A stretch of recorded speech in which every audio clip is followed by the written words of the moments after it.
Okay. Well, hi, good evening. Thank you for coming in today. It's nice to see you in person. Yeah, you too. Yeah. So, my name is Isabella Eklund. I will be your therapist. You mentioned over some emails that your name is Katie, but do you have another name you prefer to be called? No, just Katie. Just Katie? And then clarify it's Katie Knight? Yes.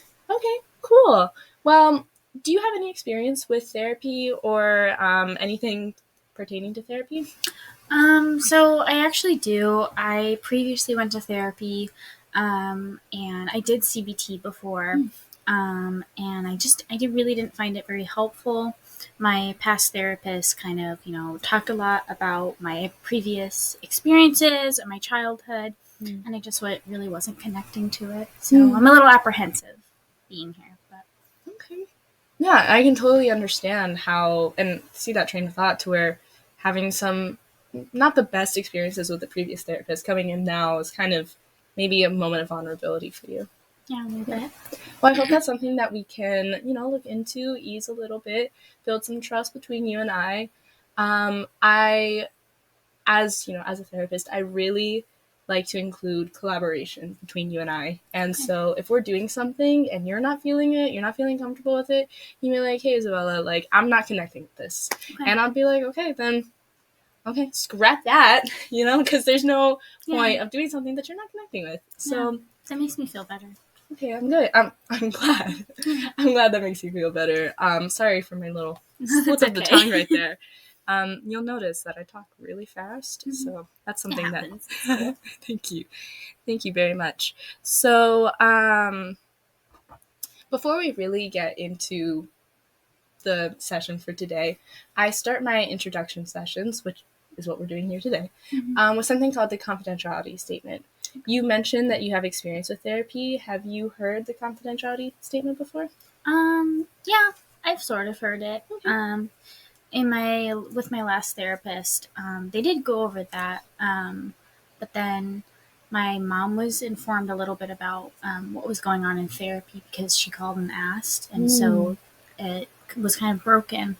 And so that's also making me a little bit apprehensive to be here as well, just because that information I didn't want getting out ended up getting out. Yeah. Wow, I'm really sorry to hear that. I could definitely see a huge break of trust right there. That must have been really frustrating. No, it was. Yeah. Well, I can go over the confidentiality statement with you, and we can, look a little bit into making sure that we have that trust here. Okay. So the confidentiality statement is essentially stating that everything that we talk about is going to stay between you and I. I'm not going to be sharing this information with anybody else. It stays between you and I. However, there are exceptions, and these exceptions are moments where I have to break confidentiality as a mandated reporter. That basically means, because I know that's kind of like mandated reporter, that's kind of intense. That essentially means that if you were to share with me that you or somebody else was at risk for harm, that I would have to break that to conduct or to contact people who could reach out for support. A vulnerable population is going to include somebody who is either a minor, an elderly person, or a person with disabilities. Does that make sense? That makes sense, yeah. Yeah. Do you have any questions about that? I don't think so. Okay. And, I just want to mention that, I truly will not be sharing this information, even if somebody was to call and ask. If it's not something that you have shared with me that you want me to share, if that's not something we've collaborated on, then that's not going to happen with, except for the exceptions that you mentioned already. Okay. That makes me feel a lot better. Yay. I'm glad that I was able to, ease some anxieties there. If you have any questions in later sessions, we can review the confidentiality. We can review whatever questions you might have. Sounds good. Yeah. So what are some of your expectations for meeting with me? I mean, like you said, I really want to be able to work on kind of the issues that I'm having right now with you. And do you want me to go ahead and just get into why I'm here? Or? Well, before we really go into those, I Mhm. would like to set something called an agenda, but Okay. I do really want to know what your expectations from me as your therapist are going to be. Mhm. And if that includes telling me a little bit about why you're here, I am all ears. Um, well, something that I've been dealing with is this really intense anxiety. And I'm just really hoping to get some coping skills and to understand a little bit better about myself and why I'm having such bad anxiety, Mhm. and just like how to move forward with my life, and be able to be, like I said, like more social and just like stop dealing with this because I just want to be a normal college student. Mm. So I really want to be able to um, find some support with you Mhm. and I guess just like work on this stuff together. Yeah. So I was hearing that you said something about like wanting to be a normal college student, Mm-hmm. and that in the sessions you want to like develop these coping skills to get to that point, and just like making this that like sort of safe place. Mm-hmm.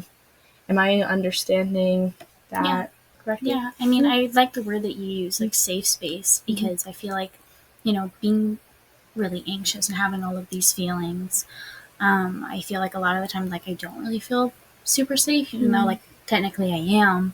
Mhm. So having a safe space would be really nice. Mm. Yeah, and that's definitely something that I want to be able to offer you. And again, I know I already said it, but bringing in that collaboration Mm-hmm. is one of those ways that we can create a safe place here because I want this time to feel Mm-hmm. like your time and my time to where like, we're building things together. Okay. I don't want to be telling you what to do. I Okay. want to be working with you. Yeah. Is that something that you would want from me as well? Yeah. I mean, that sounds great. And like, I mean, also like I have a lot of stuff going on. I mean, would you be like giving like advice? So I try not to give like my Mm-hmm. opinion, Mm-hmm. if that's what you mean by Okay. advice. That's not exactly the role that I have. Mm-hmm. More so, we will be working through like building coping skills and something called like, have you heard of the term cognitive distortions before? I haven't. So excuse me. We'll be looking at things like cognitive distortions, which Mm-hmm. is kind of like our mind warping what we're seeing or warping our thought process to be like really intense or really negative. I'll go Okay. more into it deeply later in the session, Okay. Okay. but I kind of want to help give you tools to get from point A to point B. I don't tell you what I think you should do. Okay. That Yeah. makes sense. Yeah. Yeah. Is that something that you're okay with? You feel comfortable with? Yeah. I think I like that. Yeah. Okay. Okay. Well, just let me know. Keep me posted Okay. on how you're feeling with that. And so to begin the session, I mentioned earlier that Mm-hmm. agenda. I'm going to go ahead and start setting that. Okay. I start my introduction sessions with going over the confidentiality statement and learning what your expectations are. Mm-hmm. And so, if we're setting the agenda, that's top of the list. We're a check with that. So now we're on the next part of Okay. the agenda, which is the agenda. um, and later, after we're done going over the agenda, Mm-hmm. we're going to be discussing like a mood check. Okay. That's kind of just like a scaling question, a scale Mm-hmm. 1 to 10. How are you feeling? And then we're going to go over really hearing out these anxieties that you're talking about, so that then we can do some goal building, Mm-hmm. based off of those anxieties, those presenting like the presenting concern, presenting oomph that you have. Okay. Did that make sense? Like the Yeah. presenting oomph. No, that makes a lot of sense. Okay. Yeah. Yeah, I because I'm mean, thinking like I it's like on your that. chest. It's like oomph. It is on my chest. Yeah. And we're trying to get it off your chest. Yeah. Yeah. Yeah, you're trying to. That would be nice. Yeah. So, after we have some goals in mind, we're really going to focus on the big oomph, Mm-hmm. and we're going to go more into like those cognitive distortions. I'll elaborate more on what that means. And closer to the end of our session, I would really like to talk to you a little bit about what CBT, cognitive behavioral therapy, is, learn what you know about it, and whatnot.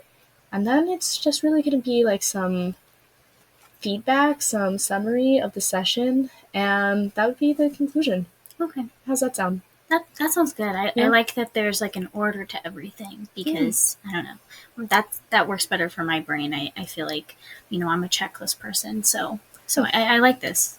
Well, check number 2. We're on to the mood check. So, in future sessions, if you want, we can actually write down this agenda and we could physically check these things off. Oh, okay. Is that something you'd want? That sounds nice. Yeah. Okay. I think that would be helpful for me. Okay. Yeah. So I will make sure to, in our next session, to bring that in and have that literal like check, and you get that little reward too. Yeah. Because yeah.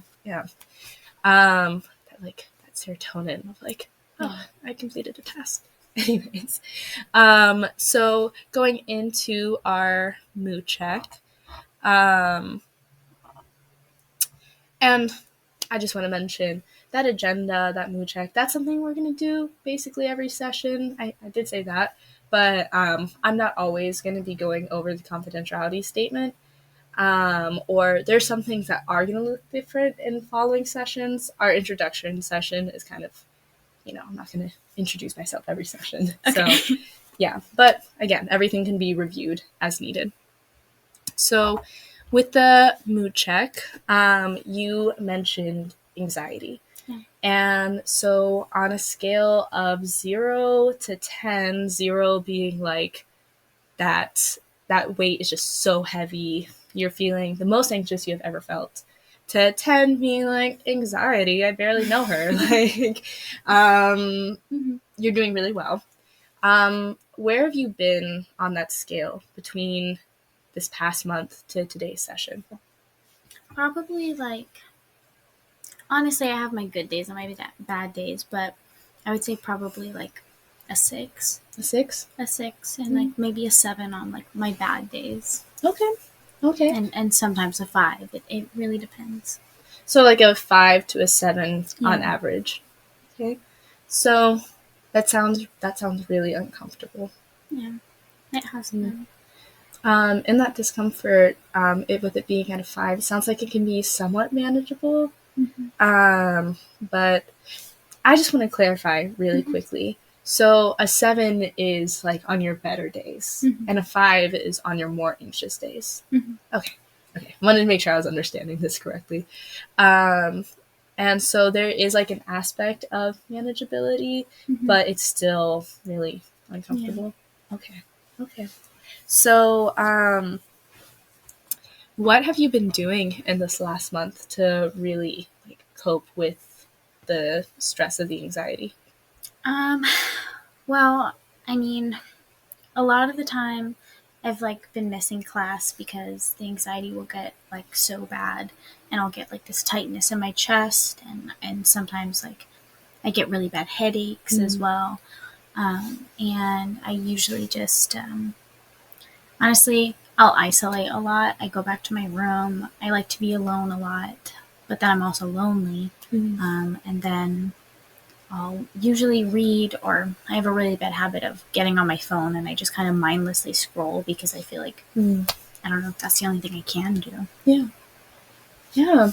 I mean, when you're having all those stressors, it sounds like that isolation can be almost a little comforting. You don't have to be surrounded by those stressors if you're in the safety of your dorm room. Yeah. So I could definitely see on why, that's your process right there. How long have you been at university? You mentioned this is your first year. Yeah, this is my first year. This is like, we're on like the second week of classes right now, so I haven't been here for very long. So yeah. Okay. So looking into that next section, check the list, and that's going to be looking really into the biggest. You mentioned the anxiety and the isolation, but Could you just tell me more about how this anxiety is affecting you, and what does you mentioned a little bit of what your daily process is with coping, but what are some events that's happened recently, or just what's been going on with you? So basically, like I said, I've been getting really bad anxiety. Whenever I'm in my classes, I really want to make friends, but I feel like nobody really wants to talk to me, and I feel like I can't talk to anybody because I'm worried. I'm always so, so worried that, like, people are going to think I'm stupid, or they're not going to like me, or there's going to be something wrong about me, and I'm going to say something wrong, and then, like, no one's ever going to want to be my friend ever again. And then recently, I walked into one of my classes and I tripped and fell, and all of the stuff came out of my backpack. And I felt really stupid and I felt really embarrassed. And I didn't even go to class. I ended up just going back to my dorm room because I was just like, I literally can't be here. And now it's just like every time I go to that class, I feel so tense and I feel like my cheeks heat up, like it's happening again. And so there's that. I really want to be social, and there's a lot of events that I want to go to, but I can't work up the courage to go.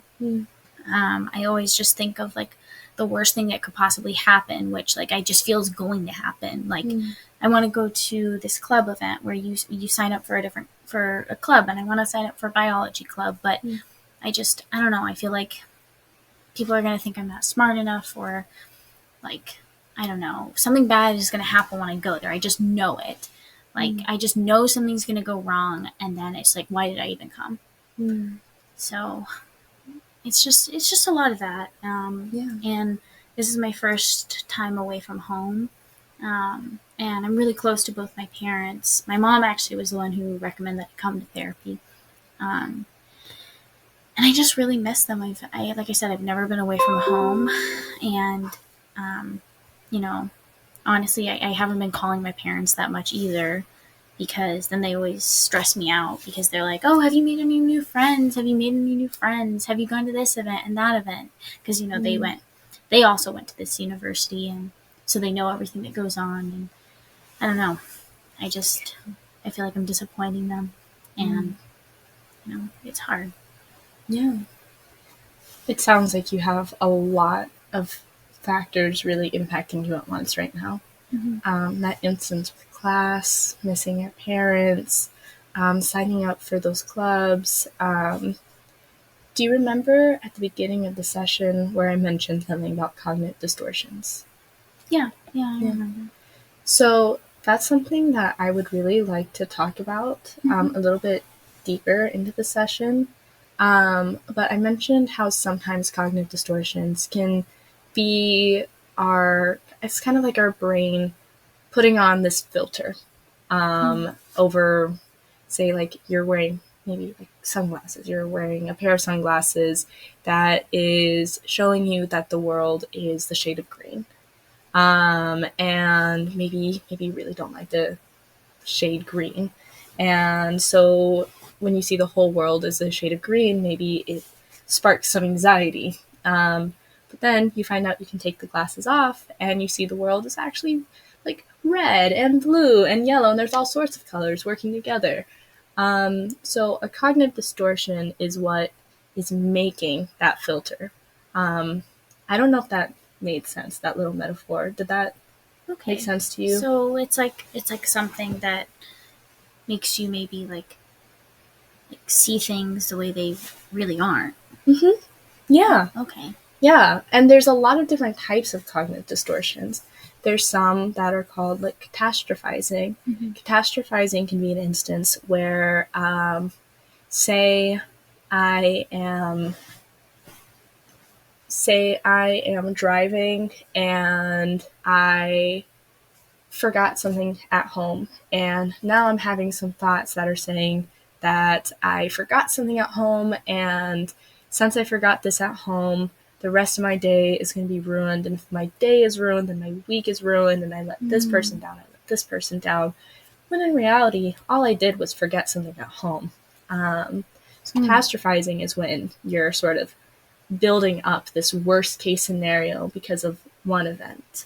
That's just one of the cognitive distortions, but there are a few others. Well, there's a lot of them. Is that something that you'd be interested in learning more about in future sessions? Yeah, I think so. Yeah. That kind of sounds like me. Yeah. Kind of sounds like something that I do. Yeah. Could you tell me in what ways that seemed applicable to you? I mean, I guess like I had said, like whenever thinking about going to these like, club events or like going to social events or even going to class, I just seem to always think of like the worst possible scenario. Like if I raise my hand in class and I say something, and what if I say something wrong? And if I say something wrong, then everybody's going to think that I'm not smart enough. And then if I'm not smart enough, then maybe I shouldn't even be in my major. And if I shouldn't be in my major, then what am I even doing here? And am I wasting my parents' money? And should I just leave? And it's just like I just have like all of these thoughts, and they're just all in my brain at once. And that can be so overwhelming. And I don't know. I guess it sounded a little bit familiar to what you just said. So this anxiety and that process of catastrophizing, it sounds like it's causing you a lot of distress and impacting you in multiple ways, causing isolation, not really talking to your parents as much despite missing them a lot, causing a lot of fear of going to these events that you want to go to.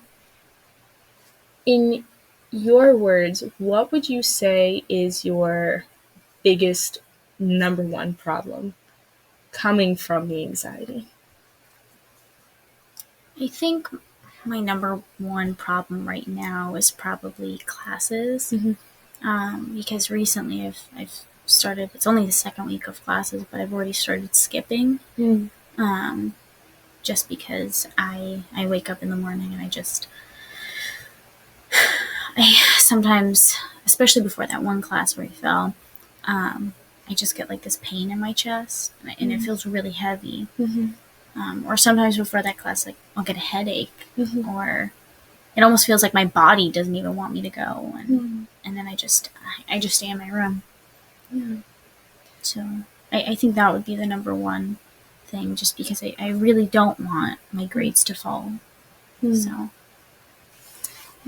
So with your desire to have more attendance, it sounds like you want to have more attendance in class. And I was also hearing, and this was before you put it in those terms, but I was also hearing this longing to want to go to events as well. I do. So what I'm hearing overall is that you really just want to be present on like the campus. I would really like to be. I mean, I want to like be able to go to my classes and go to events, and these are all places where you make friends. And ultimately, I really do want to make friends because I'm new here and I don't know anyone. But I don't know. I feel like I need to work this out first before I'm going to be able to do that. So So looking at that, like that big oomph. The big oomph. The big oomph. Let's try to find a way to turn that oomph into a goal, so that we have this sort of like this. There's an end in sight, or like a plan. You said you like checking things off on lists. I do. So let's go ahead and collect a goal, so that we can tailor our next few sessions around reaching that goal. Okay. So, with goals, we want them to be something that can be measurable in a timely manner, and attainable. And that essentially means that we are going to be trying to put, like, say in the next 3 weeks, we'll be working on this goal, or you'll take these specific steps in the next 3 weeks to do point A, or something along those lines. So in your own words, how would you try to put this into a goal? I think maybe if I could first, maybe like attend, since today is like Friday, maybe I could maybe I could try to attend my class on Monday, Mhm. and maybe start there. Mhm. There's a club event that's happening next Friday that I really, actually not next Friday, sorry, the Friday after that. So like 2 weeks away. Okay. And I really want to go to that and sign up for biology club. Um, so maybe working towards that. Okay. So we have a big goal of, in about, you said not this Friday, but next. Mm. So in about 2 weeks, there's an event for signing up for clubs. Mm-hmm.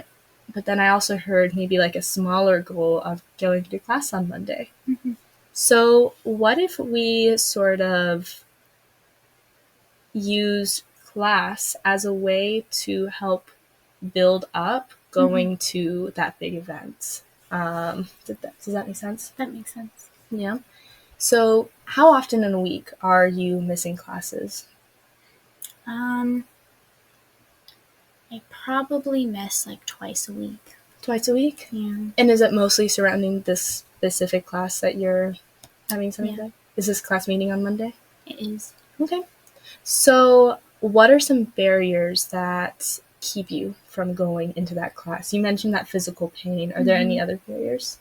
Um, I would say it's the literal heaviness, but then also it's all the thoughts that I have in my head where, I have all these thoughts of, oh, it's going to happen again, or everybody remembers and everybody's laughing about it. And every time they see you, that's all they're going to think about. And, I'm not going to make any friends. And I want to know the information in the class, but I'm afraid that also if I say something in class, then the professors, I don't know, not going to take it seriously, or I don't know. I have all these thoughts. Sure. So I'm hearing that physical pain is a barrier, and maybe some more cognitive distortions are kind of acting as a barrier. Okay. So would you agree? Yeah. Yeah. Yeah, I think so. Okay.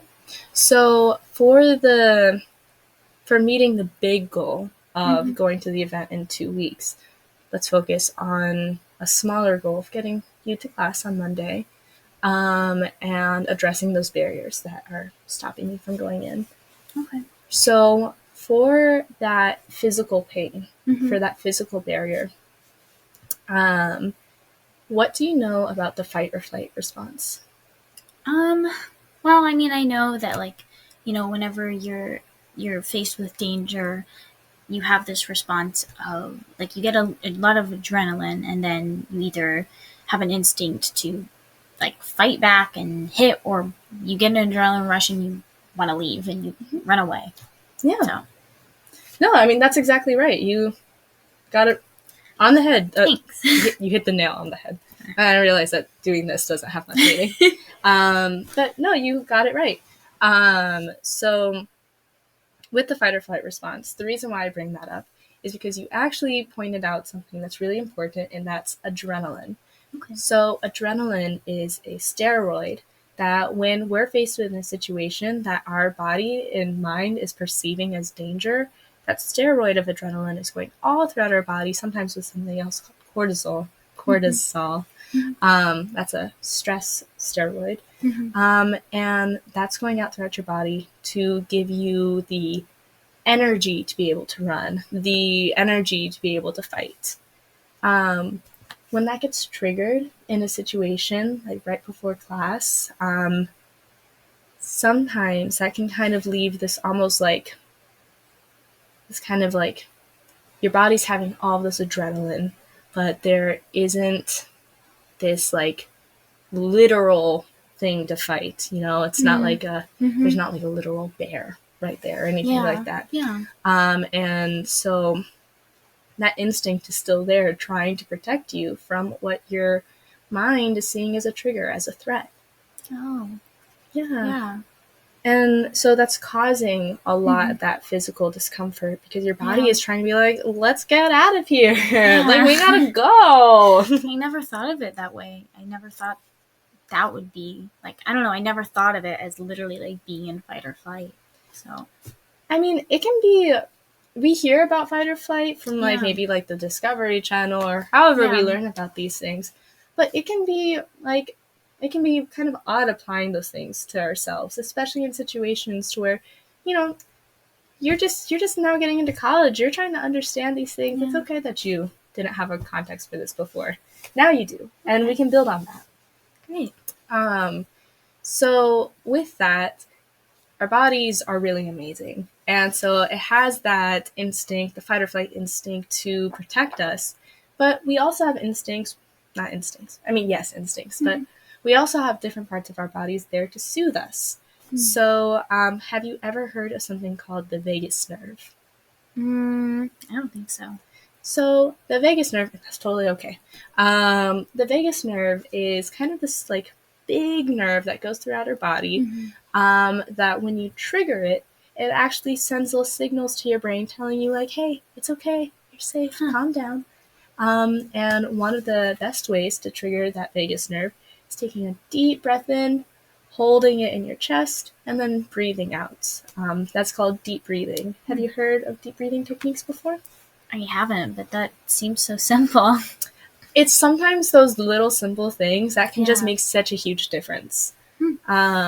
So the reason why that is really effective is because there's a big cluster of that vagus nerve right here in like your chest, your sternum area. Sorry, thank you. And when you take those deep breaths and you're sitting up straight and you're Sit up straight now. Yeah, now we're self-aware. I hope I'm sitting up straight. That then we're sending those signals to our brain to say like, hey, stop producing that adrenaline, stop producing that cortisol. It's time for me to get my calm hormones. Chemicals. I meant chemicals, not hormones. That makes sense, yeah. Thank you. So do you want me to show you some deep breathing? That would be really good, actually, yeah. Okay. So I'm going to start with like just a very simple one, and that is quite literally just breathing in through your nose, holding it in your chest, and breathing out through your mouth. I do it from breathing in for 5 seconds, holding it for 5 seconds, and breathing out for 5 seconds. Some people do it a little bit differently. It's the same idea. Okay. So sometimes you can close your eyes and do it. If you're in an instance to where you don't feel comfortable to close your eyes, you don't have to. But for today's session, for practice, I think it'd be best if we practice with our eyes shut. Do you want to practice with the eyes closed? I could do that, yeah. Okay, so I'll practice with my eyes closed too. We'll both do it. Okay, so with our shoulders back, and we're going to sit up as straight as we can. We are going to breathe in through the nose for 5 seconds, and I'll count out loud. So ready? 1, 2, breathe in. 1, 2, 3, 4, 5. Hold. 1, 2, 3, 4, 5. Breathe out. 1, 2, 3, 4, 5. We can try that again. Breathe in. 1, 2, 3, 4, 5. Hold. 1, 2, 3, 4, 5. Out through the mouth. 1, 2, 3, 4, 5. So you can open your eyes. How was that? I actually, like I said, it was so simple, but like I actually feel a lot more calm. I was feeling a little anxious in this session, but like I feel a lot better. I'm really glad to hear that. It's a really helpful tool to just, have in your little toolbox. Yeah. And I'm pretending to hold the toolbox right here. You'll learn that I'm a very visual person. I am too. This is actually helping. Okay, so in our toolbox, right now we are adding the hammer of deep breathing techniques. Perfect. I'll be using it a lot. Yeah, and then hammer out those anxieties, right? Yeah. Yeah. Boom. So with that, there are a lot of different types of deep breathing techniques. And there's a lot of mindfulness techniques. Have you heard of the term mindfulness before? I've heard it here and there. It's that's one of the ideas behind deep breathing. It's to try to take a second or two to bring yourself back to your body. So say your mind is going just a mile a minute, to put in. Anyways, and then you go, wait. Calm down, mind. You're all the way over there, but my body's all the way over here. Let's take a second to breathe to bring them back over here. That's kind of the idea of those deep breathing techniques, mindfulness. Okay. And sometimes practicing that, even just for 5 minutes in the morning before you have to do something that's stressful, can really help soothe those physical symptoms of anxiety. Yeah, I mean, maybe I could do that before class, and it honestly might help to calm me down and at least get me there. Yeah, and that's something that we can try. And towards the end of the session, this might spark a little bit of some feelings, but towards the end of the sessions, we're actually going to talk about homework. Okay. I know this is kind of weird saying homework in these sessions. We'll workshop a different name for that. That'd probably be good. Yeah, because I'm not going to have you write essays or anything. But, all right, thank you. that would be, you have enough of that. Yeah. But we'll be looking at ways to review what we talk about here in next sessions and how that's working out in between sessions. But we'll do that closer to the end of the session. So we looked at a way to address that physical barrier for the goal of going into class on Monday, but we still have that those cognitive distortions acting as a barrier. We have those what if distortions where you're saying, what if my professor doesn't think that I'm smart? What if my peers laugh at me? What if I trip again? So with addressing these cognitive distortions, do you remember how I was just you have these sunglasses on and it's making the whole world green? What are some things that we could try to do, in your perspective, in your opinion, that could maybe help take those glasses off a little bit? I mean, I guess I'm not really very nice to myself, and so maybe the way that somehow to change all those thoughts in my head, maybe I could talk to myself better. So another nail, another hit on the head. You just brought up something that is so relevant in talking about in cognitive behavioral therapy, and that's the concept of self-talk. So self-talk is the way that we talk to ourselves. It's that little dialogue that goes on in your head, and you have negative self-talk and you have positive self-talk. That positive self-talk is, oh, I messed up, but I can try again later. And that negative self-talk can be, I messed up, I will never recover from this. I'm definitely pretty negative. Yeah, I mean, and that's okay. We're here to build those things up. Let me rephrase that.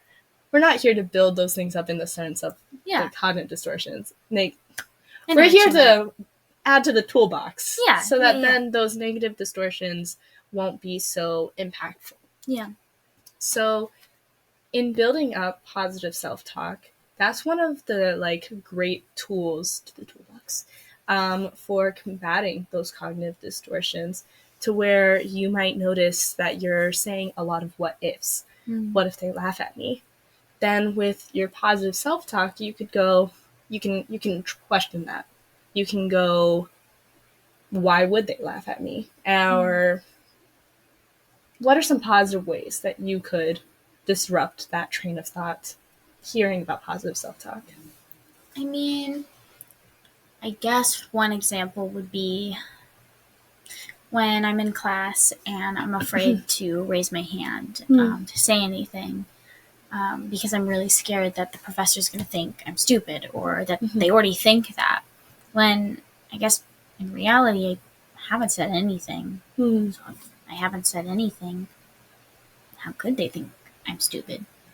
Because they haven't heard anything. So I don't know, and who knows? Maybe if I do say something, it would be right, and maybe it won't be so bad. So yeah, I'm really hearing a lot of understanding and of the power of this self-talk. Have you ever tried, like, journaling before?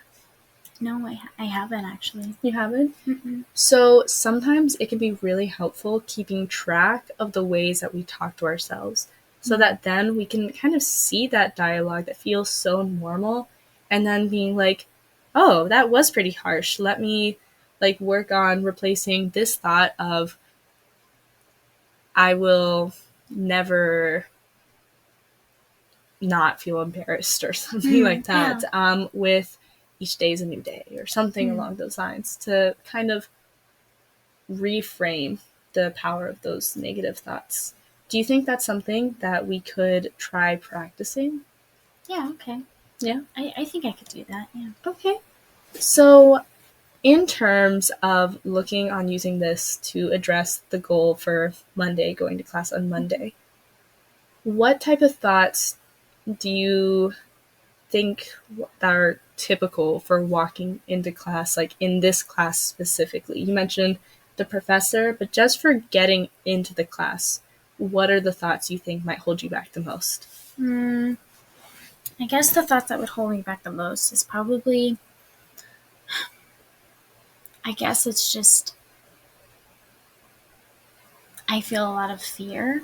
And then I just think, I can't do this. I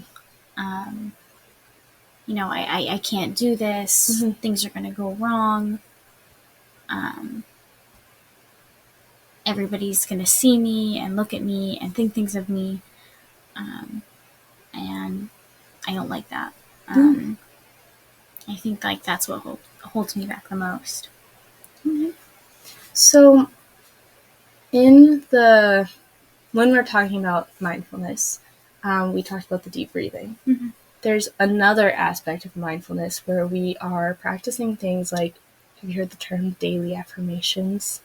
I think so. Yeah. Yeah, probably online somewhere. They can be like a joke online. Yeah. I have a few favorite, little pages on Instagram that has like those raccoons with like dumpsters that say like, one man's trash is another man's treasure, and I'm my own treasure. Right there, it's taking that negative concept of trash being treasure. I'm my own treasure. That's a perfect reframe right there. Yeah, I need to just print that out and put it by my bed. Perfect. Yeah. Perfect. Yeah, I do too. I need to do that. That makes me feel better. Yeah. At least I'm not alone in it. I mean, none of us are ever alone in these things. I mean, so many people struggle with these big, overwhelming things. And that's really just the power of like saying it out loud, of saying like, this is what I'm struggling with. Yeah.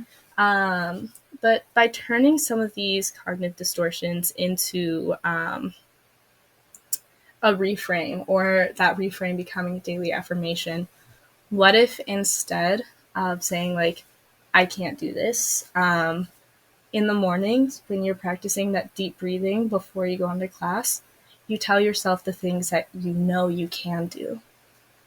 Yeah, I can do that. Yeah. Okay. What are some things that you know you can do? Well, I know I can talk to people, and I've had friends before, so like clearly I've done something right. I do know I am smart. I do really well on my assignments, and I do really well on tests, and I'm really interested in what I'm learning in, and it's like, I guess I have that. Yeah. Sounds like you have a strong foundation. So maybe on Monday, before walking to class, you can say, I am smart. You can just say that to yourself. I am smart. I can make friends. I am my own treasure. Okay. Excuse me, I have to cough. It happens. Thank you.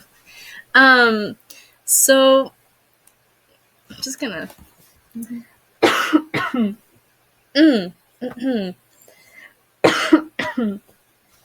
Excuse me. Therapists, they are humans. We're humans too. Thank you. That can be my affirmation. Yeah. Yeah, I'll print that next for I'll print that out. So we are reaching the end of our session, and there were a few things that I wanted to go over, and that was one of them being education on CBT. And then you mentioned the homework. Oh, the homework. I'm sorry. That must have been No, it's okay. some underlying. We'll go into that. So for CBT, cognitive behavioral therapy, you mentioned you've had therapists before who practice CBT. Yeah. But you said that you didn't really connect with what they were doing. Yeah. Yeah. It didn't seem like they were doing what you're doing. Well, CBT is a pretty structured approach to this idea that your thoughts have a direct influence on your behavior. So, you know, cognitive behavioral therapy. Yeah. It's addressing how those thought processes are going to influence the ways you experience anxiety, and how those anxieties are going to influence how you act, how you behave. So we use that approach to try to change some of those thought patterns to influence a more positive behavior. Okay. Yeah. What do you think about that? No, I like that. I think that's something that could work for me, because we already talked about how my thoughts are kind of a lot of my problem right now. So. Yeah. And so, and we use it in that, somewhat structured approach. That's why we set the agenda at the beginning, to make sure that we are addressing what needs to be addressed. There are a lot of different forms of therapy, and each one have their structures, the things that they aim to do. Ours is, like I said, focusing on those thought patterns to change those behavioral patterns. Okay. Yeah, that makes sense. Do you have any questions?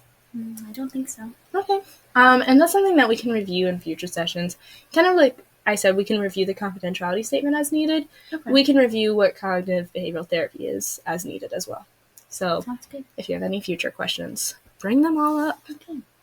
So, homework. Scary word. Scary, scary, scary word. What are some, and let's try to figure out, before we talk about what we're going to do between this session and next, let's talk about, we can maybe, instead of saying like homework, it's like something that you're taking from this session to another session. We can call it like takeout. Huh. Okay, yeah. Yeah, takeout, has a bit more of a positive spin. Everyone likes takeout. Yeah, so, let me go take out some noodles. Let me take out some pizza. Let me go take out my journaling exercise. Yeah. Yeah. No, I like that. Okay. You're sure that's what? Yeah, that's what that sounds good to me. Okay. Sounds a lot better than homework. There's no need to cause some unneeded anxiety. So if homework's causing anxiety, that's not what we'll call it. We'll call it takeout. Okay. Between this session and next, we talked about how cognitive behavioral therapy is a structured approach to changing those thought patterns. A part of that structure is having work that you are doing between sessions. So between these sessions, and it's one of those things that can help us do those goals, I would really like to assign that, or not assign, because this isn't homework, but it's takeout. Takeout, right. How realistic do you think it would be to maybe start picking up journaling and keeping track of those negative thoughts and working ways you could reframe those thoughts? Yeah, I can definitely start on that. I can make it part of my nightly routine. Okay. So, yeah. Okay. Do you have a journal, or do you need me to give you one? I don't have one. Okay. When our session concludes, I'll go over to the front and I'll get you a journal. We have some. All right. Thank you. Yeah, of course. So, let's try to say maybe 3 times between this session and next, you could write down some of those negative thoughts and some reframe. I really want to emphasize the reframing part of those. Yeah. Yeah? Okay. I can do that. And is there anything about that that might be triggering, that might be difficult, or is this realistic? I can do that. Yeah. Okay. You did say that you could do that a few times. It's okay. I was just, yeah. Thank you for confirming. Of course. So, we are concluding the end of our session. But before we totally finish it up, we were able to go over a lot today. We went through the agenda. Next time I'll have a literal one that we are checking off. Perfect. But, we talked about the confidentiality statement. We talked about the agenda. We talked about those mood checks, anxiety, what cognitive distortions are, what cognitive behavioral therapy is. Was there anything in today's session that you felt like you needed some more oomph in, some more support in? No, it all made sense. Yeah. Yeah. Do you I have feel good about it. Okay. Do you have any questions for future sessions? Nothing. Okay. Well, if that is everything, if we're at a good place, I look forward to seeing you next session. I want to thank you for your time today. Yeah. And feel free to reach out to me if you have any questions between this session and next. Okay. Sounds good. Thank you. Bye, Katie. Okay.